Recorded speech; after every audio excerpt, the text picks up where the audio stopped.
My mom said, "It's too chaotic this year, let's skip you coming." I said okay. Then I saw a video on Facebook.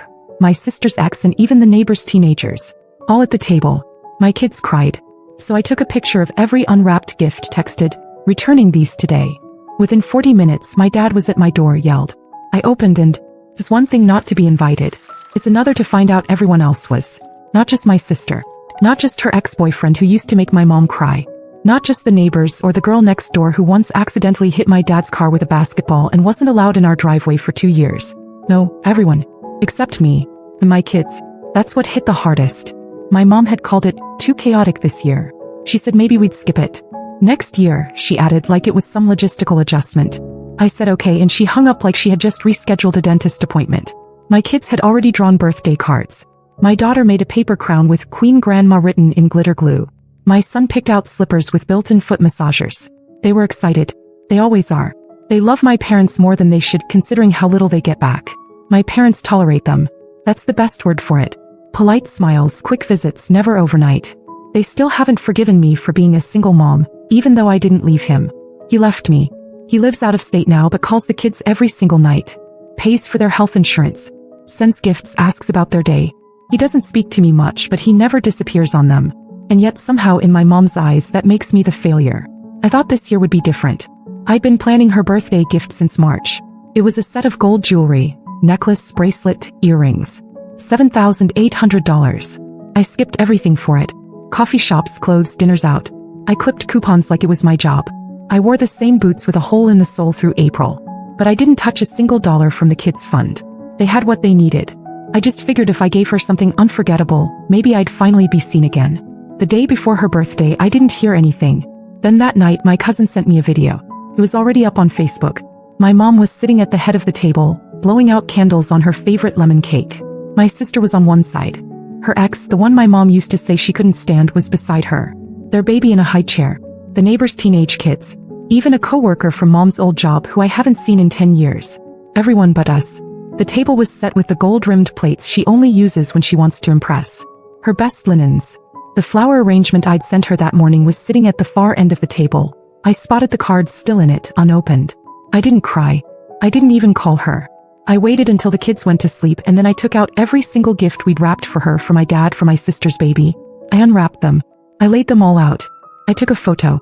Sent it to the family group chat. Texted, "Returning these today."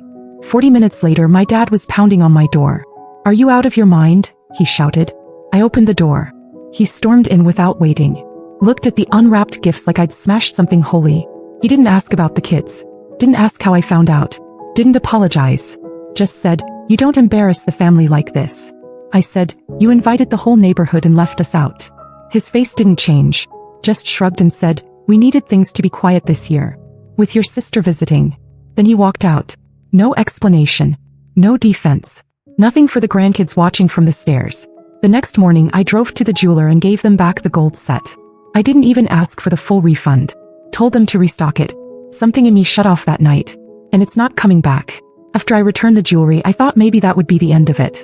Maybe they'd just ice me out like usual, pretend I overreacted, move on like nothing happened. But that's not what happened. It started with silence. No calls. No texts.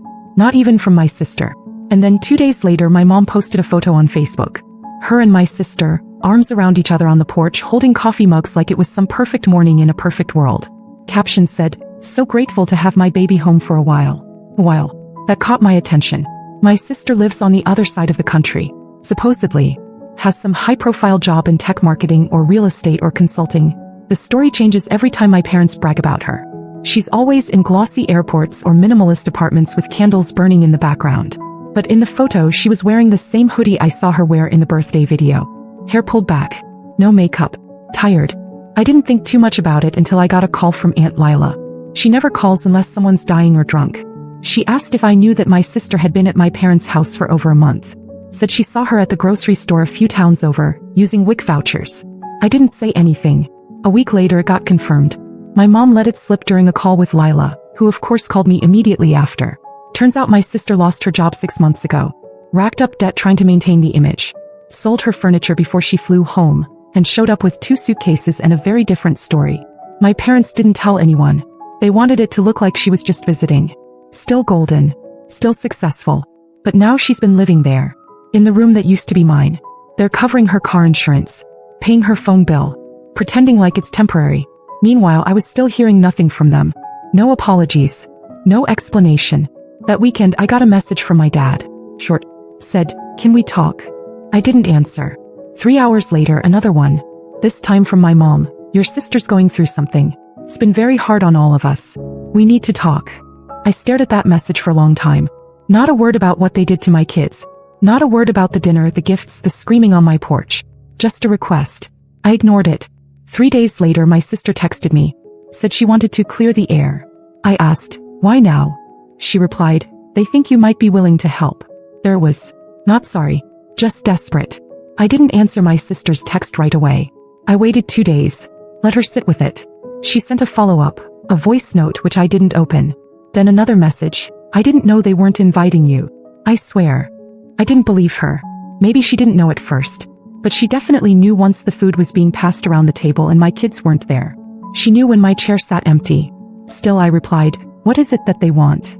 She wrote back, "I think they want you to help me. Financially." Just like that. No easing into it. No pretending they wanted to fix things. I almost laughed. They wanted money. From the daughter they told to stay away. From the daughter whose kids weren't even good enough to sit at the table. I didn't reply. Instead, I texted my mom and said we could talk, in person. She replied with, "Oh, thank God. Your dad and I were hoping we could all move past this." She said they'd be over that weekend. I told her I'd cook. When they showed up, my mom brought a pie. My dad brought nothing but his usual self-righteousness. They walked in like nothing happened, said hi to the kids. My daughter clung to me. My son didn't look up from his tablet. We sat down. I served lunch. We made small talk. Then my mom sighed and said, "You know your sister's situation. She's been having a rough time. It's not her fault the company downsized. We were hoping you could, maybe just help her get back on her feet." I nodded like I was considering it, like I was feeling charitable. Then I said, "Sure. I'll help her find a job." She blinked. "Well, yes, but we meant maybe something more immediate, like rent, groceries, or maybe something to help her get her car back in shape." I smiled. "Helping her find a job is immediate." My dad cut in, voice clipped. "She's not used to working that kind of job. She needs something that matches her background." I said, "She can match whatever she's got left." They went quiet for a while. My mom looked around the room like it would give her some leverage. Saw the new couch. The updated kitchen tiles. All paid for with my money. My work. My choices. Then she said it. "If you're going to be like this, we'll just have to get by without your help." I stood up. Took her pie. Set it gently in the trash. "Hey," I said. They left without another word. That night I emailed a friend who works in staffing. Told her I had a candidate with a college degree and some gaps in employment. Asked if she had anything. Customer service, admin, reception, retail. Didn't matter. Just something. My sister started the job 2 weeks later. Entry level. No remote options. I didn't tell my parents I had arranged it. They thought it was luck. Until the day my mom called and said, "You really aren't going to help us, are you?" I said, "You mean money?" She said, "Anything." I said, "No." 2 days later I got a letter. A real mailed letter. They said they were disowning me. Said I was cruel. That I had abandoned family when they needed me most. That's when I remembered the Lexus. They really thought I forgot about the car. A year and a half ago, when my dad's old truck finally died, he called me in a panic. Said he needed help, just short term. My husband and I weren't officially divorced yet, and he was feeling generous that month. Signed off on co-signing a loan so I could buy my dad a decent car. Something reliable. Something that wouldn't break down when my mom wanted to drive to her book club. We bought them a Lexus. Just but barely. Less than 20,000 miles, one owner. My dad cried when I handed him the keys. My mom told everyone I had finally done something right. They never made a single payment. And now, after everything, they were driving it around like it belonged to them. Like I wouldn't remember. So when the letter came saying I was disowned, I didn't cry. I laughed. Then I called the loan company. Turns out the Lexus was still in my name. Fully. I never transferred the title.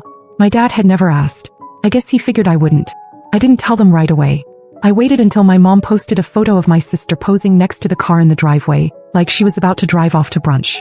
I screenshotted the photo and sent it to my lawyer. 2 weeks later, my parents were served a repossession notice. I arranged it so they got it in front of the neighbors.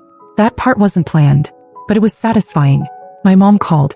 First time in weeks. She screamed into the phone, asked how I could do this to them. I said, "You disowned me. The car goes with me." Then I hung up. What I didn't expect was what came next. A week after the car was picked up, my sister showed up at my door. Not angry, not crying, with a suitcase. I asked what she was doing. She said, I quit the job. I said, and?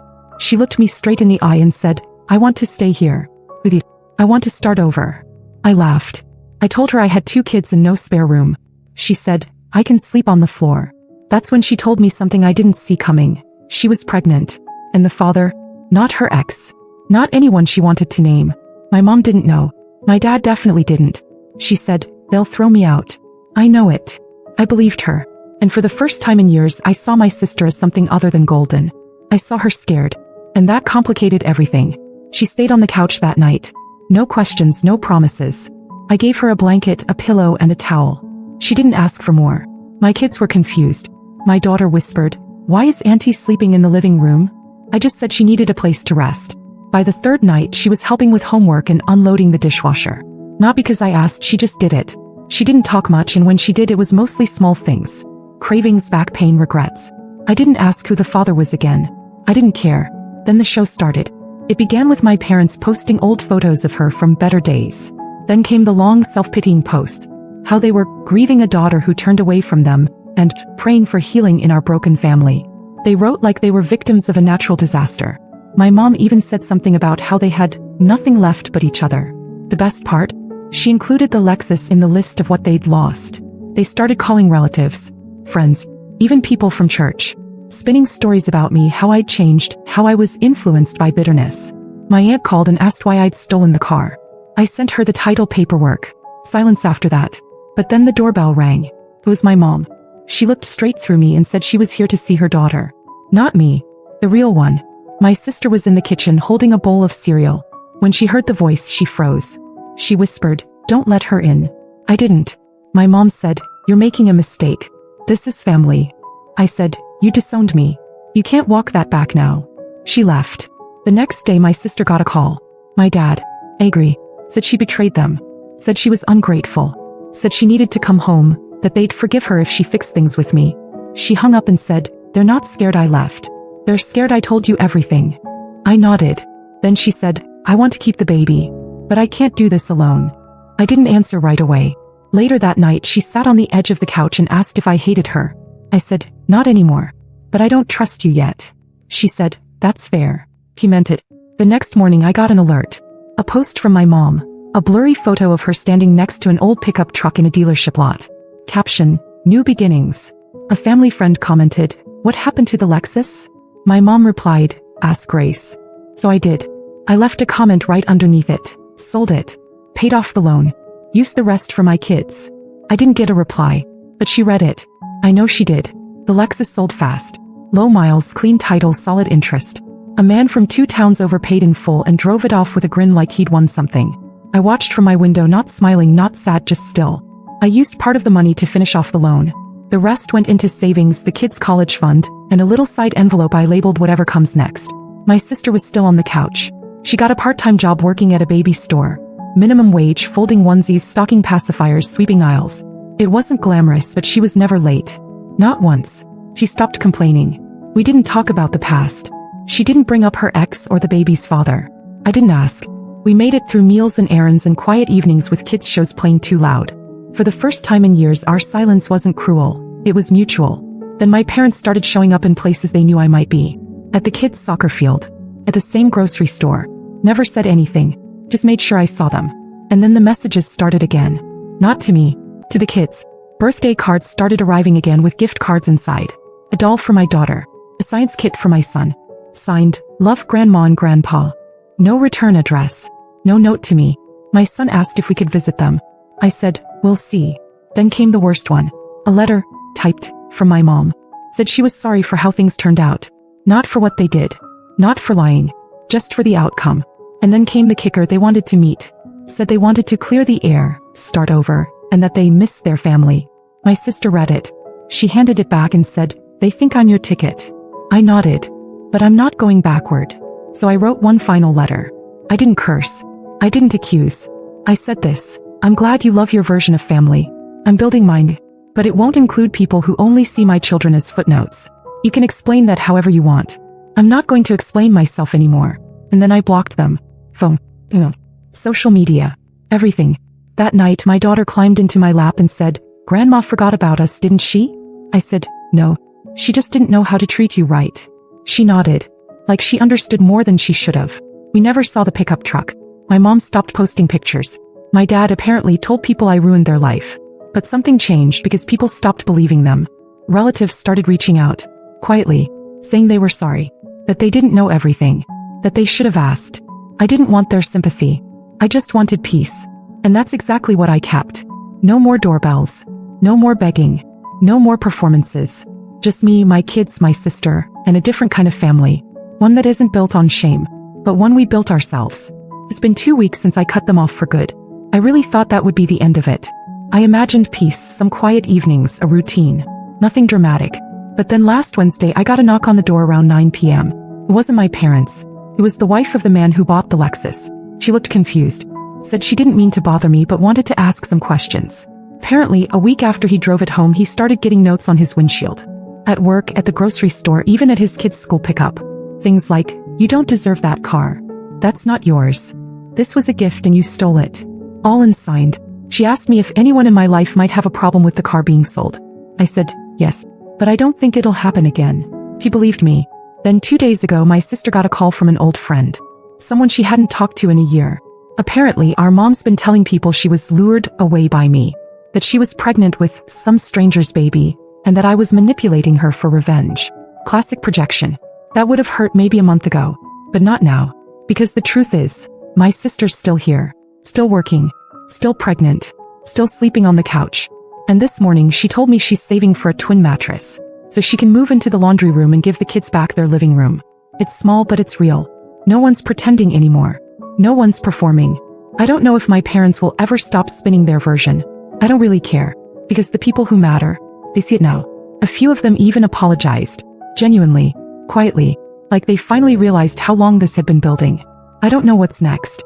Maybe they'll try something else. Maybe they'll just disappear from our lives completely. But for now the air feels cleaner. My kids are laughing more. My sister's trying. And I'm not wasting energy hoping for people to love us the way we deserve. So thank you. To everyone who reached out. Everyone who followed this story, messaged support, or just read in silence. Thank you. I don't know if there will be any more updates. But if there are, I'll share them. Until then, we're okay. We really are.